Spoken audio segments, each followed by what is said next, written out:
शरीर आहे पण जीवच नसेल तर मेलेला मनुष्य आहे, काय कर्म करतो?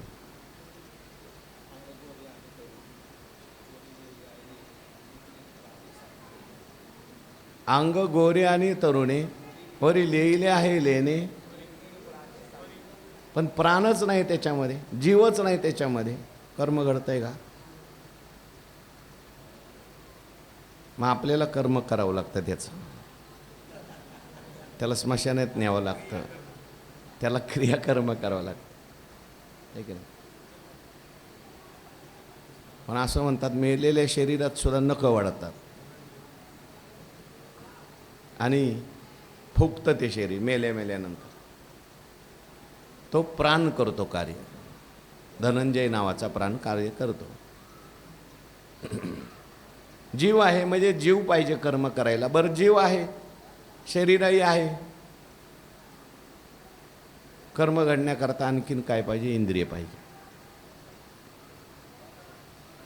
शरीर आहे, जीव आहे, पण अजून डोळाच नाही, अजून कानच नाही. अशी अवस्था कधी असते? शरीर आहे, जीव आहे, पण डोळा नसतो. जीव कसा तयार होतो? 1 महिन्यात 2 महिन्यात जीव असतो तो, पण अजून 7 महिन्यात पूर्ण तयार होतं म्हणतात. तोपर्यंत तो कर्म करत नाही. करतो नुसती वळवळ वळवळ करतो. पाण्याचं कर्म आहे का त्याच्याकडे? ऐकण्याचं कर्म आहे का तिथे? त्याला ऐकू येते का? म्हणजे इंद्रिय लागतात, नाही तर मग ते कर्म बंद पडतं. डोळा नसेल त्याच्याकडून पाण्याचं कर्म होत नाही, कान नसेल त्याच्याकडून ऐकू येतं का त्याला? किती सांगितलं तरी तो आवाज करतो. मुका आणि बैरा, ज्ञानोबाराय म्हणतात काय? मुक्या आणि बैरेची एक गोठी होईल मुख्य बैर्याची, हे असो आगवी बोली. आयुष्य हळूवार पण जर येईल तरीच हे उपयोगा जाईल. एरवी आगवी गोठी होईल मुक्या बैरेची. मुक्या आणि बैरेची गोष्ट काय होतंय? एक मुका आणि एक बहिरा बसला, म्हणजे सांगणारा आणि ऐकणारा. ज्ञानोबाराय म्हणतात मी जे सांगतोय ते एकदम हळुवार चित्ताने ऐका, नीट लक्ष देऊन ऐका. इकडं तिकडं बघत बघत जर ऐकलं, घरात काय चाललंय, प्रपंचातले विचार करत जर ऐकलं, स्थूल मानाने जर ऐकलं तर ही गोष्ट कशी होईल माझी आणि तुमची? जसे मुक्या बैऱ्याची होईल. म्हणजे मुक्याला सांगता येत नाही आणि बहिऱ्याला ऐकू येत नाही.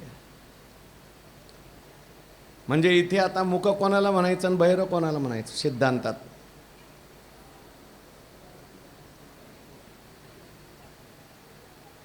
मी झालो मुका, कारण मी सांगून सुद्धा तुम्हाला त्या ठिकाणी कळलं नाही आणि तुम्ही ऐकून सुद्धा ऐकलं नाही. तुम्ही काय झाले? मग गोष्ट कशासारखी झाली? नीट ऐकलं नाही तर. इंद्रिय पाहिजेत. नुसती इंद्रिय पाहिजेत का? तिथं लक्ष पण पाहिजे, मन पण पाहिजे. हो म्हटले ऐकतो पण ऐकलं नाही. कोणती ओळी चालली हो? मग बघतो ज्ञानेश्वरी. का चालली तिकडं लक्ष कुठे आहे? म्हणून ऐकत असताना नुसती इंद्रिय नको, इंद्रियाबरोबर प्राणसुद्धा पाहिजे. कारण इंद्रिय जातात, नुसती इंद्रिय जातात का प्राणाला घेऊन जातात? इंद्रिय तर जड आहेत, त्याच्यात शक्ती देणारा कोण आहे? प्राण आहे. इंद्रिय आहे आणि प्राणच नसेल तर इंद्रिय काहीच करत नाही. ज्याला पॅरालिसिस झालेला आहे, अर्धांगवायू झालेला आहे, तिथं हात आहे का नाही? म्हणजे हात दिसतोय हातासारखा, त्यांचा हात आणि आमचा हात सारखाच आहे, पण आमचा उठतो आणि त्यांचा उठतच नाही हात. काय झालं? वायू झाला. वायू काय? अर्धांग म्हणजे अर्ध्या अंगातला वायू निघून गेला. अर्धांग वायूचा काय आला? झटका आला. म्हटले इकडचं चालतंय सगळं, पण इकडचं बंद झालं. दिसायला आहे पण चालत नाही. का? प्राण नाही. उचलली या प्राणा सरिशी, इंद्रिय निगती जैशी.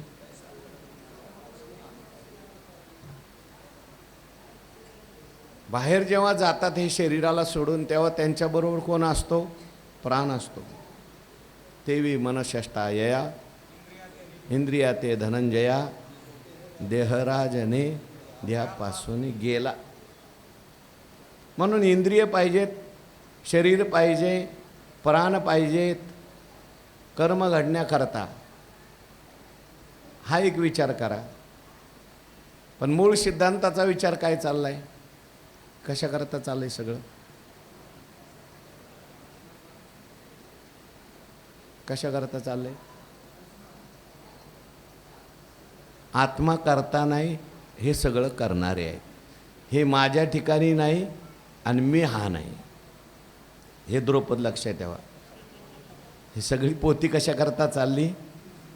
शरीराचं कर्म असेल तरी माझं नाही, इंद्रियाचं असेल तरी माझं नाही, प्राणाचं असेल तरी माझं नाही. नुसतं शरीर असेल तेव्हा सुद्धा मी नाही. जेव्हा जीव आलेला आहे शरीरात तेव्हा सुद्धा मी नाही.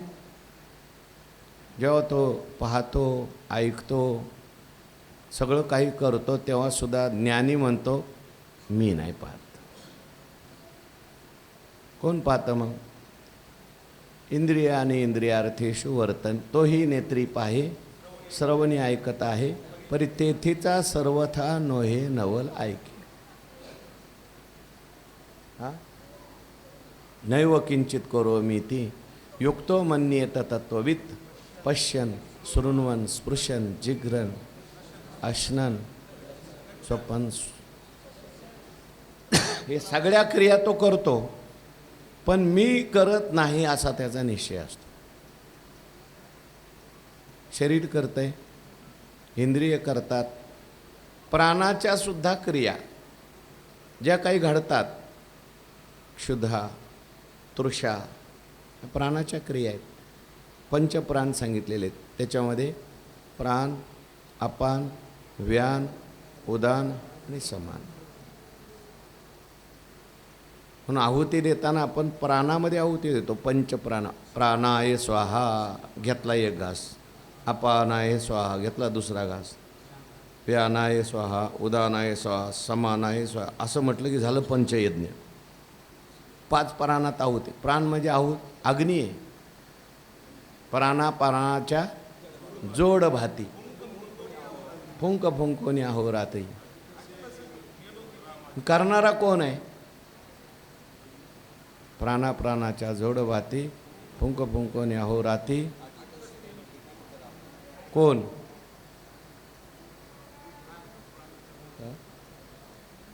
प्राणाचा भाता भगवान परमात्मा हलवतोय. मी हलवतोय. अहम वैश्वानरो भूत्वा. प्राण नाही. कोण? परमात्मा. करणारा कोण आहे? एक तर प्राण म्हणा, नाही तर परमात्मा म्हणा, नाही तर प्रकृती म्हणा, पण मी म्हणू नका.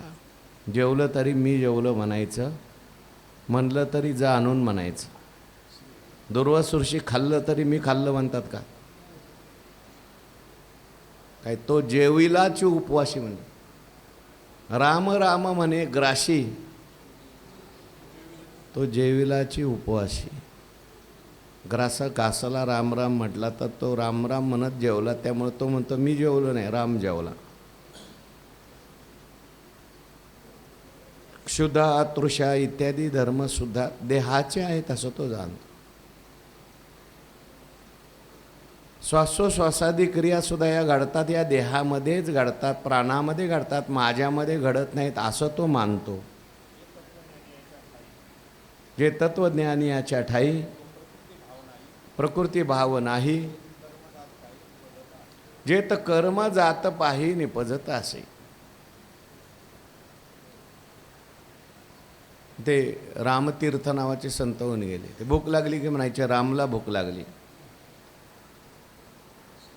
राम जेवला, मी जेवलो म्हणत नव्हते. आता या शरीराला नाव राम आहे म्हणजे राम जेवला म्हणायचे, रामाला भूक लागली म्हणायची. अशा पद्धतीने असं म्हणतात शेवटी त्यांचा देह जो आहे ते स्नानाला गेले गंगेवरती आणि गंगेमध्ये वरून फार मोठी बर्फाचा एक तुकडा वाहत आलं, बर्फाचं काहीतरी पूर्ण शिखर वाहत आलं, असे बर्फाचे तुकडे, पाय घसरला आणि ते पडले नदीमध्ये, सगळा बर्फ. त्यांना वर निघता येईना. पण ते थोडी अंतर गेलं की वर अशी उसळी मारून बाहेर यायचे, म्हणायचे राम अमर आहे, राम अमर आहे. गेले त्याच्यातच ते गेले, परंतु असे मधून त्यांना चान्स संधी मिळाली की उसळी मारायचे. काय म्हणायचे? राम अमर आहे, अमर आहे. म्हणजे मी जरी शरीर जरी पडलं तरी मी मरत नाही. राम हम मरे तो हम मरे, नहीं तो हमारी बलाय, हम तो अविनाशी के पोंगडे, मरे न मारे जाय. गंधमादनाचा आपण दृष्टांत नेहमी सांगतो. म्हणून शरीराच्या क्रियासुद्धा आपल्या नाहीत, इंद्रियांच्या क्रिया आपल्या नाहीत, प्राणांच्या क्रिया आपल्या नाहीत. इंद्रियामध्ये दोन प्रकारची इंद्रिय सांगितली, ज्ञानेंद्रिय आणि काही ज्ञानेंद्रियाच्या क्रिया आहेत, कर्मेंद्रियाच्या क्रिया आहेत. ह्या सगळ्या माझ्या नाहीत म्हणतो. प्राणाच्या क्रिया 5 सांगितल्या, 5 प्राण सांगितले, 5 उपप्राण सांगितले. या सगळ्या क्रिया ज्या आहेत त्या माझ्या नाहीत असं तो मानतो. या कर्म कुठं घडतं? या प्राणामध्ये घडतं आहे, शरीरात घडतं आहे असं तो मानतो. एवं वायूची हे चेष्टा एकीचे परी सुभटा, वर्तनास्तव पालटा येतसे जे. अशा प्रकारे वायूची ही जी चेष्टा आहे एकीची, एकच आहे, एक वायू आहे, परी सुभटा. अर्जुनाला काय म्हटलं आहे? सुभट आहे, चांगला योद्धा आहेस. वर्तनास्तव पालटा येतसे जे. जसं वर्तन असेल तशी वायूची चेष्टा बदलते. वायू जर ओंकाराचा उच्चार करण्यास सहाय्य होत असेल, ओम म्हणत असताना, तर तो प्राण होतो. काल सांगितलं ना, अगा कंदोनी हृदयवरी प्रणवाची ओजरी करिता तेची शरीरी प्राण म्हणजे. ओम म्हणताना प्राण असा वरून हृदयातून असा वर येतो. तो कोणता आहे? प्राण आहे. आणि मग ऊर्ध्वीचे या रिगोनिया पुढते तेच शक्ती पैगा उदाना ईशे लिंगा पात्र झाले. मग परत आत घेतला जातो, परत बाहेर सोडला जातो. त्याला काय म्हटलेले? उदान म्हटलं. कधी कधी अधोरंध्राचे निवाहे अपान हे नामला आहे. खालून जेव्हा जातो त्यावेळेस त्याला काय म्हटलं? अपान म्हटलंय.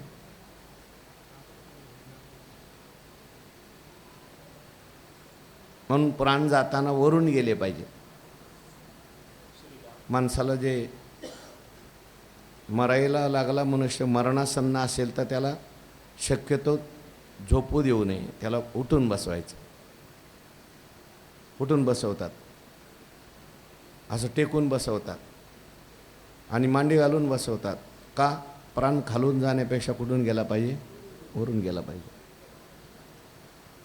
जसा जसा प्राण वरून जाईल तसा तसा त्याला वरचा लोक प्राप्त होतो, आणि खालून गेला तर अधपतनाला जावं लागतं. म्हणून प्राण जो आहे तो महत्त्वाचा आहे. काहींचा प्राण डोळ्यातून जातो, असे डोळे उघडे राहतात. काहींचा प्राण नाकातून जातो, काहींचा तोंडातून जातो, तोंडच उघडं राहतं. आणि योगी असतो त्याचा प्राण असा ब्रह्मरंध्रातून जातो, तो ब्रह्मरूप होतो. म्हणून एवं वायूचे चेष्टा एकच परी, तोच प्राण पुढे आरोगिलेने रसे. व्यापक असेल तो व्यान झाला, आणि आरोगिलेने रसे शरीर भरी सरीसे, आणि न सांडिता असे सर्व संधी ऐशी या राहटी. मग तेची क्रियापाठी समान ऐशी क्रियटी बोली जेगा. खाल्लेल्या अन्नातील जीवरसाने सर्व शरीर सारख्या प्रमाणात भरतो. खाल्लेलं जे आहे ते सगळ्या ठिकाणी पोचवतो. प्राणशक्ती सगळ्या ठिकाणी पोचवते. म्हणून प्राणाचं खूप महत्त्व आहे. असं म्हटलं आहे, प्राणायामम परम बलम म्हटलं आहे. प्राणायाम हे परम बल आहे. आजकाल सगळे लोक प्राणायाम करतात. प्राणायामाने शरीर शुद्धी होते. प्राणायाम एक फार बल मिळतं माणसाला.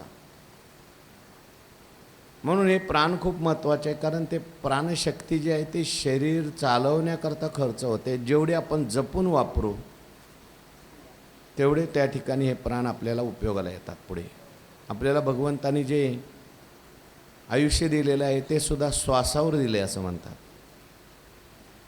ते श्वास आपण जेवढे जपून वापरू, याचा अर्थ बंदच करू नका बरं का कोणी. तुम्ही म्हणाला आता संध्याकाळपासून घ्यायचेच नाही, जपून वापरायला सांगितले. तसं नाही, घ्यायचे पण जास्त. झोपला मनुष्य की त्याचे प्राण जास्त चालतात. म्हणून जास्त झोपायचं, संध्याकाळी झोपायचं. पण दिवसाही काय दिवसभर झोपतात आमच्यासारखे. लवकर आयुष्य संपतं. रागवला मनुष्य की लवकर प्राण चालतात. बघा, रागवल्यावर हळूहळू श्वास घेतो का जोरात घेतो. म्हणजे खवळली या काम क्रोधी अंगी भरती आदिव्याधी सांगितलं. प्राणाचा संबंध आहे. पण हा अवांतर विषय मी सांगतोय. मुख्य विषय काय चाललाय? आत्मा करता नाही, बाकी सगळं करताय. हे लक्षात ठेवायचं. मुख्य विषय विसरायचा नाही. नाहीतर हे गौण विषय आहेत. प्राण कुठून जायचा, आत्माच जर करता नाही, कुठून बी जाऊ द्या. मग खालून जाऊ द्या का वरून जाऊ द्या, कुठं जायचं त्याचं जाऊ द्या. पण आत्मा करता, मी आत्मा आहे आणि आत्मा करता नाही, मग त्याचा प्राण जात नाही. त्याचा प्राण बाहेर जात नाही. न तस्य प्राणा उत्क्रामंती अत्र एव समविलयन्ति. भीष्माचार्यांचे प्राण बाहेर गेलेच नाही, आतल्या आतच विलीन झाले. का? प्राण बाहेर त्याचे जातात जो मुक्त झाला नाही. जो मुक्त झाला इथेच, त्याचे प्राण बाहेर जात नाहीत. म्हणून एवं वायूची जे चेष्टा एकीचे परी सुभटा. सुभटा म्हटलंय, चांगला योद्धा आहेस तू सुद्धा असा विचार कर. आहे एकच, पण वेगवेगळं भासतंय, वेगवेगळं होत आहे. पण एकाच्या ठिकाणी कुठलीही क्रिया नाही. मग क्रिया भासल्या कशामुळं? उपाधीमुळं भासलेले आहेत. वर्तनास्तव पालटा येतसे जे, ते भेदली वृत्ती पंथे वायुशक्ती गायेथे कर्मकारण चौथे ऐशे जाण. हे अशा प्रकारे चौथं कर्मकारण सांगितलं. आता पाचवं कर्मकारण कोणतं आहे? श्लोकात पाचवं कोणतं कर्मकारण सांगितलं आहे रे? दैवम एवात्र पंचमम. दैव शब्दाचा अर्थ आपण काय पाहिला होता? इंद्रियांच्या अधिष्ठात्री देवता. आणखीन एक दैव शब्दाचा अर्थ सांगितला होता. कोणता सांगितला होता? हा, दैव शब्दाचा अर्थ आणखीन एक मी सांगितला होता. गीता प्रेसच्या ग्रंथामध्ये दैव शब्दाचा अर्थ वेगळा सांगितला, असंही सांगितलं होतं. ऐकताना बारीक ऐकलं पाहिजे. दैव शब्दाचा अर्थ गीता प्रेसच्या साधक संजीवनीमध्ये संस्कार असा लिहिला आहे. काय लिहिला आहे? संस्कार. म्हणजे कर्म घडण्याकरता जसं शरीर महत्त्वाचं आहे, कर्म घडण्याकरता जसं जीव महत्त्वाचा आहे, कर्म घडण्याकरता जसं इंद्रिय महत्त्वाचे आहेत, कर्म घडण्याकरता जसं प्राण महत्त्वाचे आहेत, तसं कर्म घडण्याकरता संस्कारसुद्धा महत्त्वाचे आहेत. संस्कार त्यांनी अर्थ केला आहे. आणि भगवंतांनी अर्थ केला आहे किंवा टीकाकारांनी अर्थ केला आहे, दैव म्हणजे अधिष्ठात्री देवता. अधिष्ठात्री देवता म्हणजे प्रत्येक इंद्रियाची एक एक देवता आहे. सगळे इंद्रियावर देवता बसलेले आहेत. हाताची देवता आहे, पायाची देवता आहे, डोळ्याची देवता आहे, कानाची देवता आहे. त्या देवतेची सुद्धा काय लागते? कृपा लागते. ह्या देवता घ्या किंवा मुख्य देव घ्या, ईश्वर सुद्धा सगळ्याचं काय कारण आहे. कर्म घडायचं असेल तर ईश्वर हे साधारण कारण सगळ्याच कर्माला सांगितलं. ईश्वर, ईश्वर इच्छा, ईश्वर प्रयत्न, प्रारब्ध, प्रतिबंधाचा अभाव, न्यायशास्त्रामध्ये का संख्याशास्त्रामध्ये ही कर्म घडण्याची कारणं सांगितलेली आहे. प्रत्येक कर्माला ही कारणं असतात. तसे दैव जे आहे, दैवम चैवात्र पंचमम, इंद्रियाची देवता जर अनुकूल नसेल तर कर्म घडत नाही. उदाहरणार्थ शरीर आहे, जीवही आहे, इंद्रिय आहे, प्राणही आहे, पण इंद्रियाची देवता जर रुसलेली असेल तर डोळा दिसतो माणसाला, पण तो माझा डोळा तुमच्यासारखाच आहे पण मला दिसत नाही. का दिसत नाही? त्या इंद्रियाच्या देवतेची त्याच्यावर काय नाही, कृपा नाही. काहींना चांगलं ऐकू येतं आणि काहींना येत नाही. समजायचं ती इंद्रियाची देवता तिथून काय झाली, रुसून निघून गेली. सारखंच निंदा ऐकतोय दुसऱ्याची. ती म्हटली आता इथं थांबून तरी काय करायचं, दुसऱ्याची निंदाच ऐकत राहतो. नको नको तेच ऐकलं, चला काय उपयोग येतं ठेवून. इथं आपल्याला काय थोडंफार मिळतंय का? तुम्ही ऐका रे कान माझ्या विठोबाचे गुण, असं मिळत असतं तर ते थांबलं असतं, गेलं निघून. डोळ्याची देवता म्हटले नको नको ते पाहिलं याने, अजूनही ऐकाना म्हातारा झाला तरी, चला आपलं आता निघून जावं. हे सगळ्यांचंच असं होतं असं नाही बरं का. काही चांगल्या माणसांचं सुद्धा इंद्रिय निकामी होतात. म्हणजे हे इंद्रियांच्या देवता आहेत. म्हणून आपल्याकडे काय एक स्वस्ती मंत्र म्हणतो आपण. म्हटलं स्वस्ती न इंद्रो वृद्धस्रवा, स्वस्ती न पूषा विश्ववेदा, स्वस्ती नोर बृहस्पतिर्दधातु, ते म्हणतो. दुसरा एक स्वस्ती मंत्र आहे काय, नाही, ममांगानी अप्यायंतु ममांगानी वाक् प्राण चक्षु श्रोत्रेंद्रियानी, असा एक श्लोक म्हणतो आपण. आणखीन एक म्हणतो बघा, विशेष करून आपल्याकडे पण जे उपनिषद वगैरे शिकतात लोक, त्यांच्याकडे हा श्लोक पहिला म्हटला जातो. इंद्रियांच्या देवतेला त्याच्यात प्रार्थना केलेली आहे. म्हणून त्या इंद्रिय देवता कसं कारण आहे त्याच्याकरता ज्ञानोबारायांनी उदाहरणासहित सांगितले. ओवी क्रमांक 344 बघा. आता पहिली, दुसरी, तिसरी, चौथी ओवी, पाचवी ओवी, ह्या चारही ओव्यामध्ये दृष्टांत सांगितलेले. ज्ञानोबारायांचं साहित्य इथे बहरदारीला आलेलं आहे.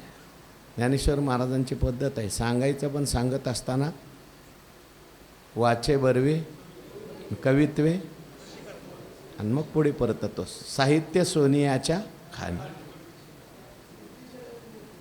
सांगायचं काय दैव, पण कसं सांगितलंय बघा. वाचा ओवी.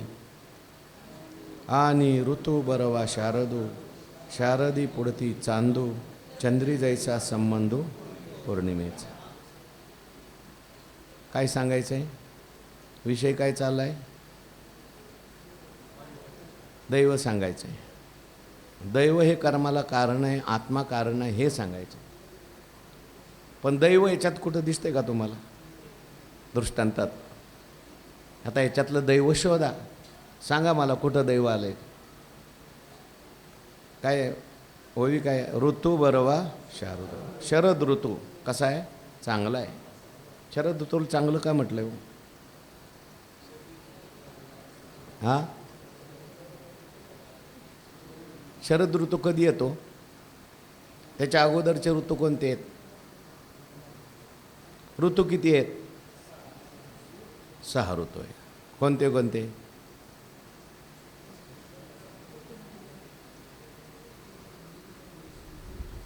बरं, शरद ऋतू कोणत्या ऋतूनंतर येतो?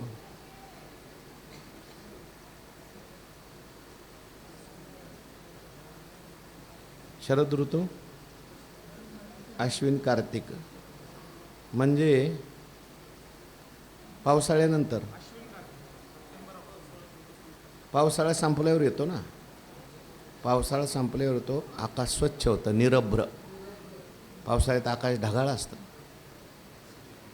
नद्यासुद्धा पावसाळ्यात पाणी जे असतं नद्यांचं कसं असतं, गढूळ. पाणी सगळं स्वच्छ होतं, आकाशसुद्धा स्वच्छ होतं. शरद ऋतू जो आहे म्हणून भगवंताने रासलीला कोणत्या ऋतूत केली? शरद ऋतूत केली. शरद पौर्णिमेला केली. हां, कोजागिरी पौर्णिमा ज्याला म्हणतो. शरद ऋतूचं वर्णन कुठं कुठं आलं ज्ञानेश्वरीमध्ये?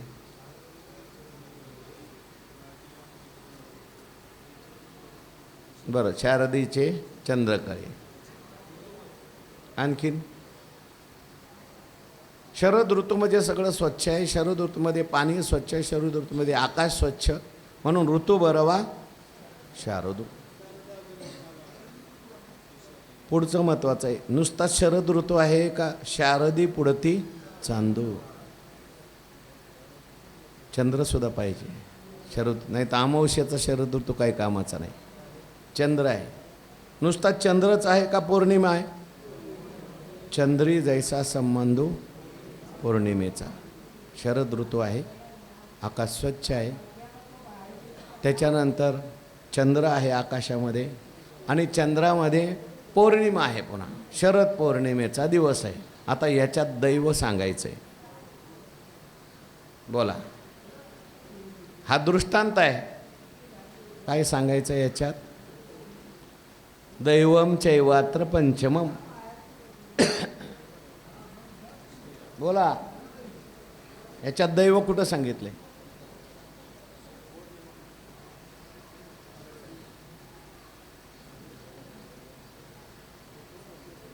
याच्यातला शरद ऋतू दैव आहे का चंद्र दैव आहे का पौर्णिमा दैव आहे? कोणता घ्यायचा? कोणता घ्यायचा?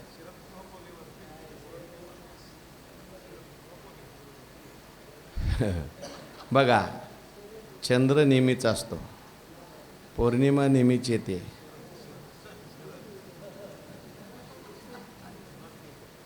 पण विशेष आनंद कधी? शरद ऋतू असेल तर. पौर्णिमा तर नेहमीच येते की हो. चंद्रही नेहमीच आहे. चंद्र ही मनाची देवता आहे. म्हणजे इंद्रिय आहेत, शरीरही आहे.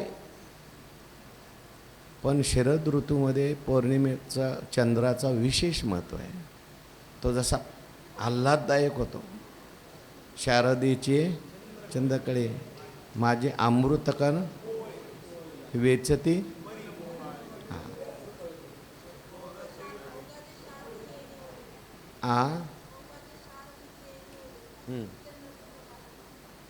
बरोबर.